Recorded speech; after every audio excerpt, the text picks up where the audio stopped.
Rabbi David Bar-Hayim has been working for many years to move the Jewish nation from exile mode to redemption mode. Given everything that former prisoner of Zion Yehonathan Pollard stands for, it is truly heartwarming that we have this opportunity to have these discussions, which will, God willing, serve as a springboard for moving the Jewish nation towards salvation and redemption. Welcome, Yehonathan. Thank you. Rabbi David Bar-Hayim. Hello and shalom to all our viewers, and more particularly to my friend Jonathan Pollard. How are you? Good. Fine, thank you. Thank you.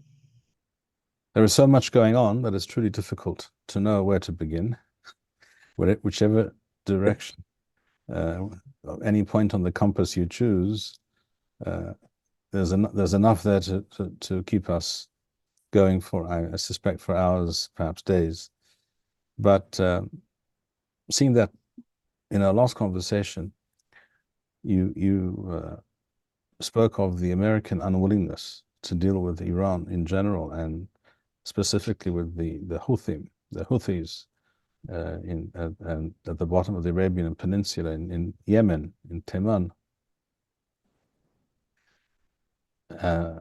which was and perhaps still is the case to this day. However, there has been a certain development, namely one or two bombing raids undertaken by the United States and the UK, as I understand it. Right. Do these have these actions changed your assessment of the situation? Actually, my assessment has become bleaker. There's some instances where a military response does more damage than good. And in this particular case, I think that description applies. Why? If you're going to hit somebody, you better hit them hard enough to get their attention. In this case, we hit them hard enough to simply get them mad. That's all. Let me explain this if I can. The United States spent weeks telegraphing the fact that we were going to attack the Houthis in some way. And we went so far as to ask for a Security Council resolution and support from the UN and from other organizations to somehow give us a justification for doing something. So they knew about it. The Houthis knew. And they and their Iranian masters were not so stupid as to think that their arms caches, their supply dumps, would be left off a targeting map, because many of them are in areas of very low population concentration, perfect for woke warfare. There would be very little, side casualties. Collateral damage on something like that. So if you believe that their stockpile or their arsenals were maintained without being emptied, you're wrong.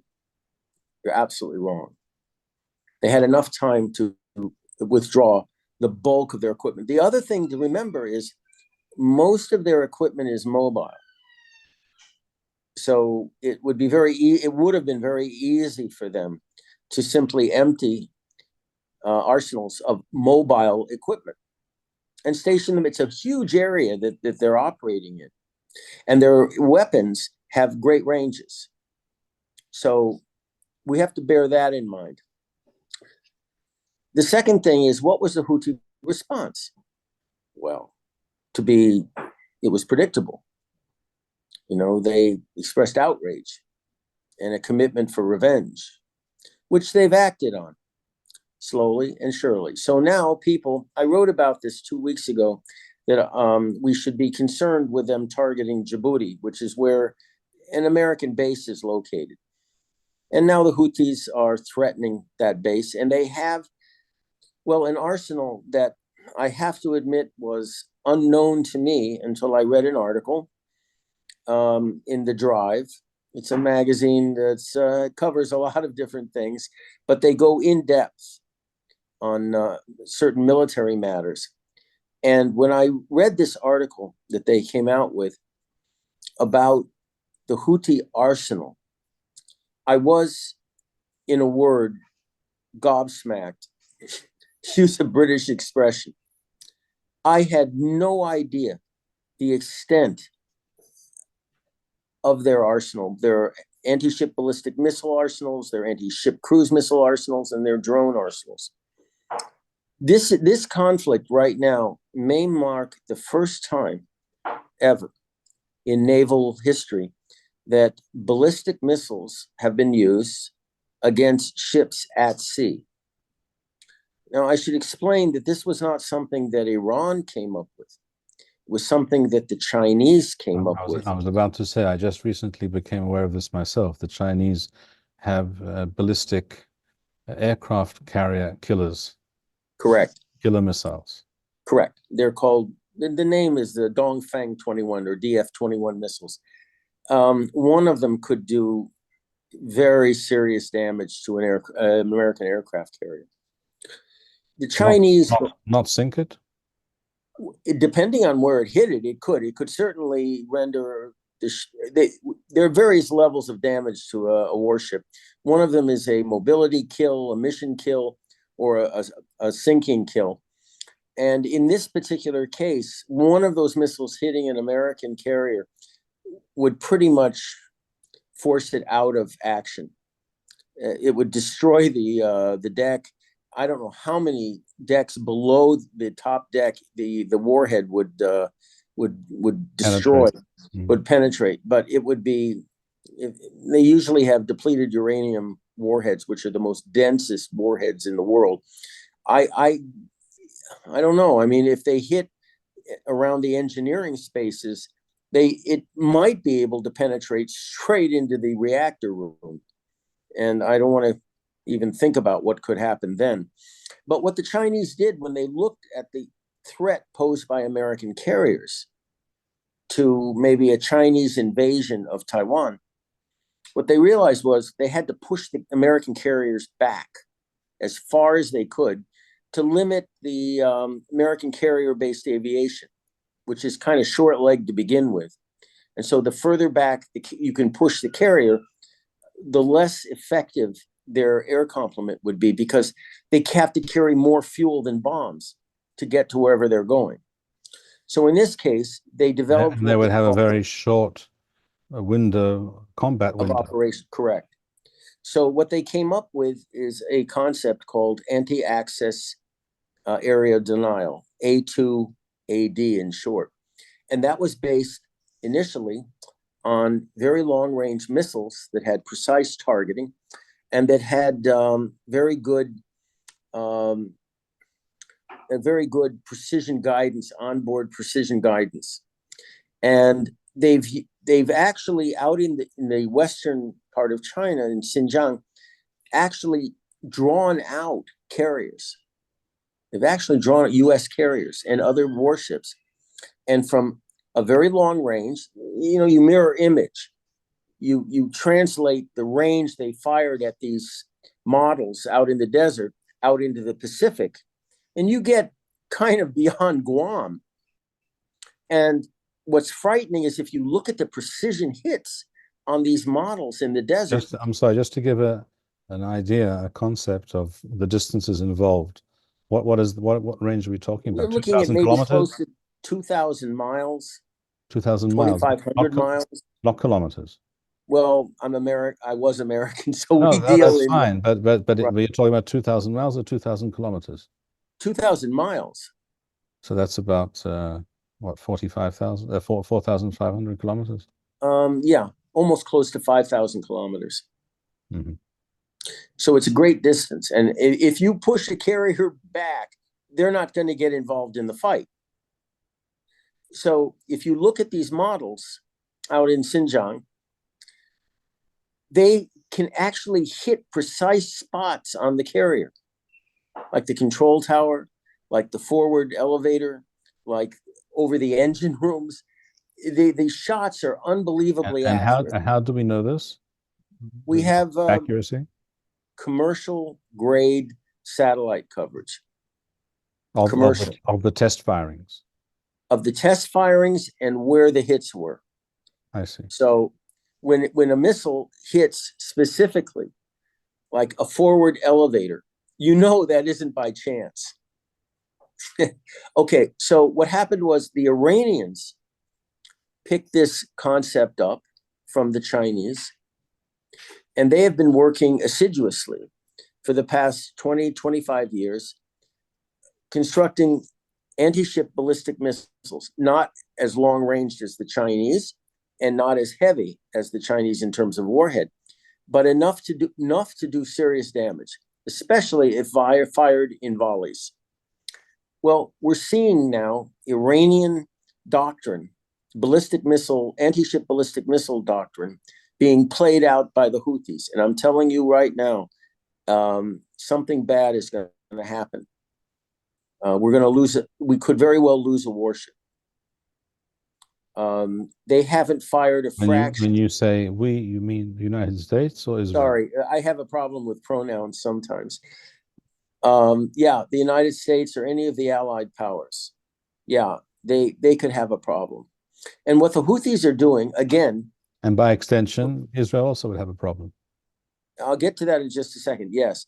As far as the Houthis are concerned, what they've shown, well, let's be serious, the Iranians have shown, is a great proficiency for combined strikes using ballistic missiles, drones, and anti-ship cruise missiles.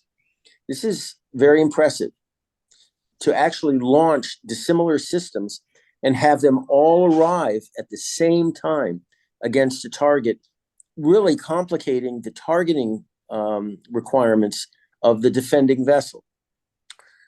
So right now we're playing you'll have to excuse me. The United States is playing what we call whack-a-mole with the mobile Houthi threats.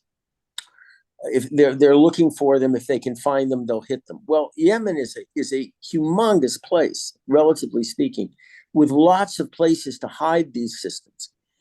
And unless you're everywhere and have comprehensive surveillance, they're going to keep firing. Now, they've already extended their firing into the Gulf of Aden and into the Arabian Sea. So they're not constrained in the least or inhibited. They're actually expanding their range. Now, one of the things that could have hurt them greatly would be the sinking of the Iranian surveillance ship or command control ship, which is in the southern Red Sea, along with its companion corvette, Iranian naval corvette, Guardian, if you will. If that ship and its escort were sunk, it would really it would complicate to a large extent Houthi targeting. Now, look, for them to target a ship out in the Arabian Sea or even in the Gulf of Aden means they're getting help, of course, from the Iranians, but they might be getting help from other countries. And I'm looking at China in particular, because, I mean, their knowledge seems to be comprehensive. And since a lot of the merchant ships are now deleting their sailing schedules, you know, where are they getting the targeting information? It's a question. So I would like to see somebody sink the Iranian command control surveillance ship and its escort. No attribution, just sink it. Now, the Americans will go crazy, blaming Israel. The Iranians will blame Israel. We should keep our mouth shut. If we did it, we should keep our mouth shut.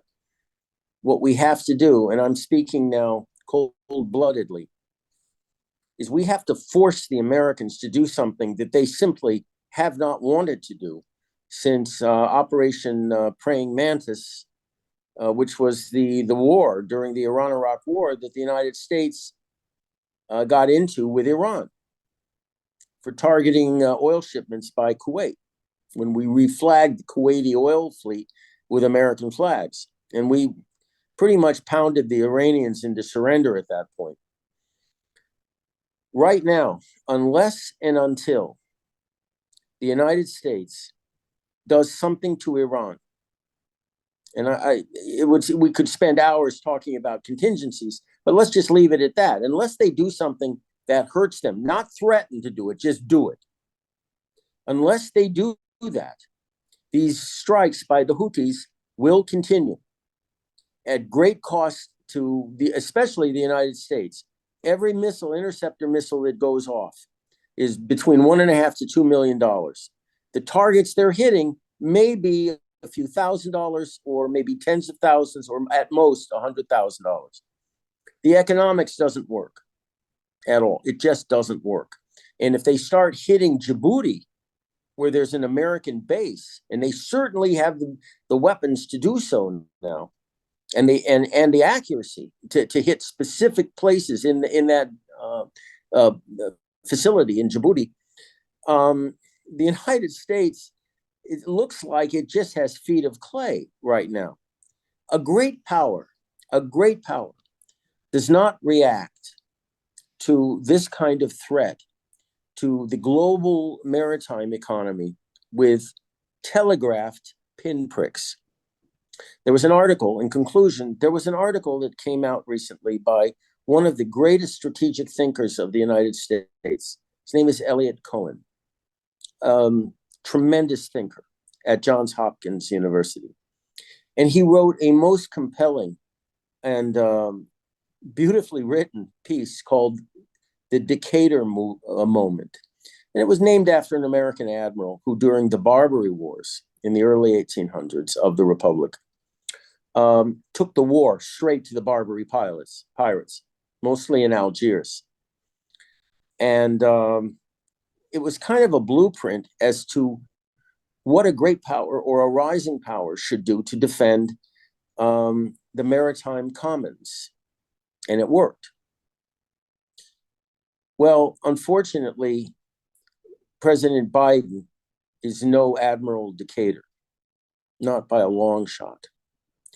And what's happened now is not so much a demonstration of American resolve or military prowess, but of their unwillingness to stamp out a terrorist movement. They've just, God knows how, they've just redesignated the Houthis as a terrorist organization. Okay, that should make it easy to do whatever is necessary. Look, I've advocated. This is the question, of course. I'm sorry to interrupt you, but you said a great power should not hesitate to deal with such a threat. Correct. To itself, to the world, to the international order, to the economic well-being of most countries, etc. But the fact is, there is one explanation why the greatest power, supposedly, on Earth behaves in such a manner, and I think the answer is entirely in the realm of the mind. It has nothing to do with military hardware. It's entirely in the realm of ideology. If you adopt an extreme, compassless,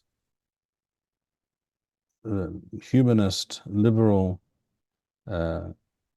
if you want to use the word progressive or woke ideology, if that is your moral, if you can call it moral, if that's your moral compass, if that is your roadmap for dealing with the real world and for dealing with evil, with pure unadulterated evil, then anything goes.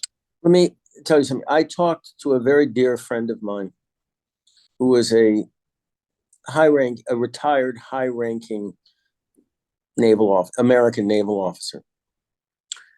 And he agrees pretty much with what you just said and what I just said. And I suggested to him that one demonstration of resolve would be to hit one of these massive Houthi rallies that are occurring with regularity, both in Sana'a and in Hodeidah, the port of Hodeidah, where there are, I mean, you just look at this, hundreds of thousands of armed militiamen, Houthi militiamen, and uniformed soldiers. And he said, well, what are you suggesting? And if you know me well enough, you'll understand my I think answer. by this time I probably do. Yeah, I said, hit them with a neutron bomb. Just kill all of them. I said, in one day, you could probably kill the vast majority of Houthi military assets. Just kill them all. You won't destroy Sana'a. You won't destroy Hodeidah. You will kill their military assets. Period. That, I said, will probably get their attention. And he was quiet, and he said more than that. A Biden administration, I fear, would never do such a thing. No, but he said, should something like that happen, it would make the Russians, the Chinese, the North Koreans, and particularly the Iranians sit up and take notice that the Americans are back and that they are willing to do anything to maintain their position as the preeminent global superpower. Frankly, I'm not even convinced that a second Trump term in the White House, if that in fact is what Hashem is planning for this world of ours, I'm not even convinced that he would do that, but I would like to hope so. We can hope so. That's all. We can hope so.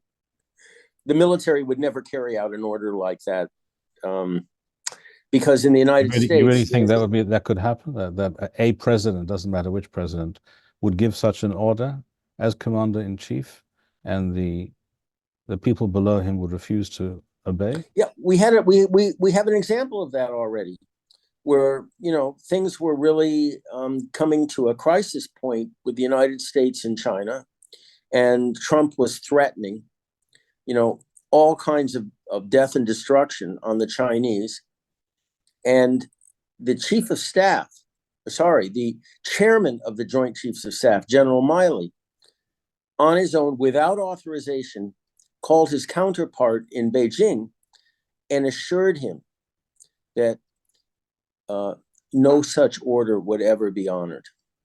That we're not going to actually go to nuclear war. We know this for a fact? Absolutely, we know this for a fact. This was a big deal in the United States, and to an extent, it still is.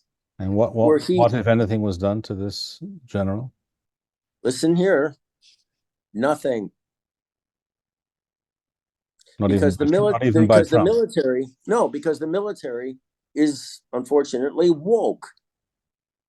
You look at education. That's my point. That is. You look at the media. Precisely my point.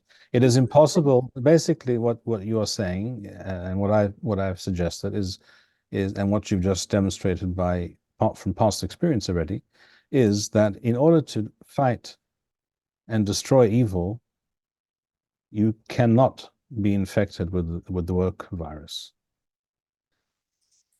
When you are fighting evil, it requires an element of strength, inner ruthlessness, strength, ruthlessness, to do anything that's required to destroy it.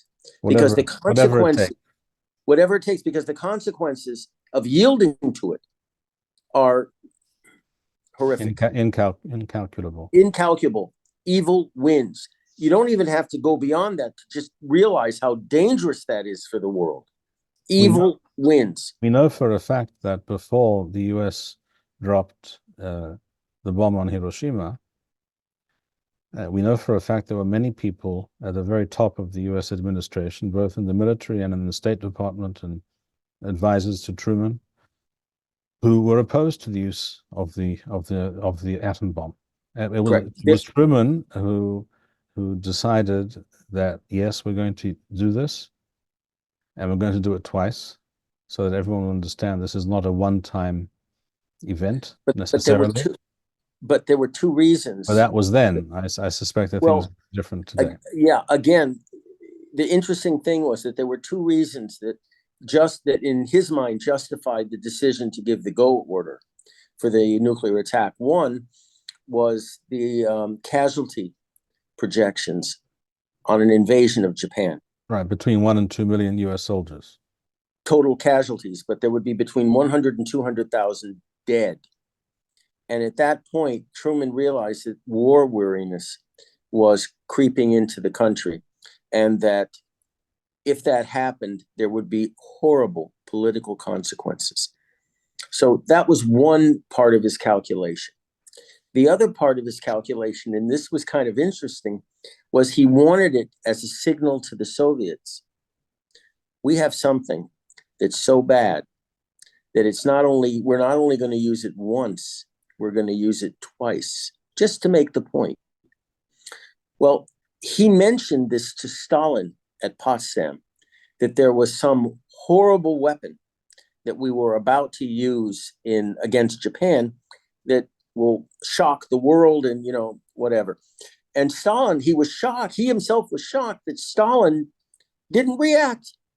And Stalin said, okay, mostly because Stalin already knew about everything that was going on. Because the Soviets had successfully infiltrated the Manhattan Correct. Project with Quite Fuchs, his right. name was, I believe, from the UK. Via Right. the UK, he was a German. Supposedly Correct. he was Jewish, wasn't he? So, I think yeah. he was Jewish.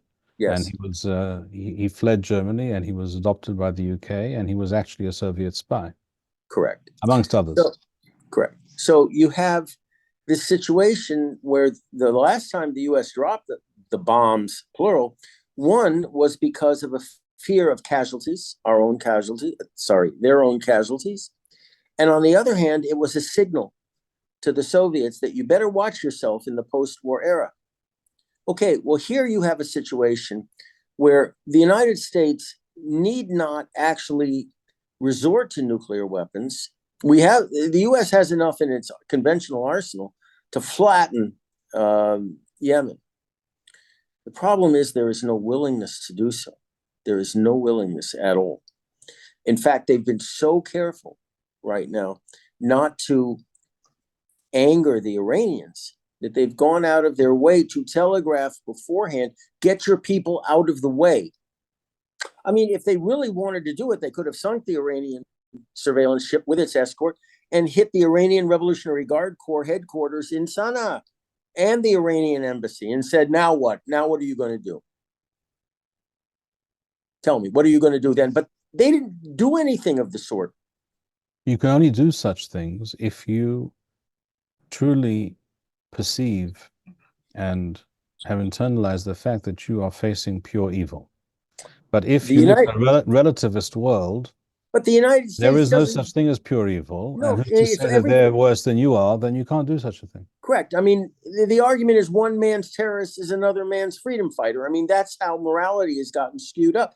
That's how you get Israel before the International, Criminal Court, which is, the British Army had a little tune they played when they marched out of Yorktown to surrender to the French and the American rebels. Do you know what the tune was? It was "The World Turned Upside Down." And that's the way it just seems right now, especially with Israel being hauled before the International Criminal Court by no less a country as South Africa. Excuse me? Yes.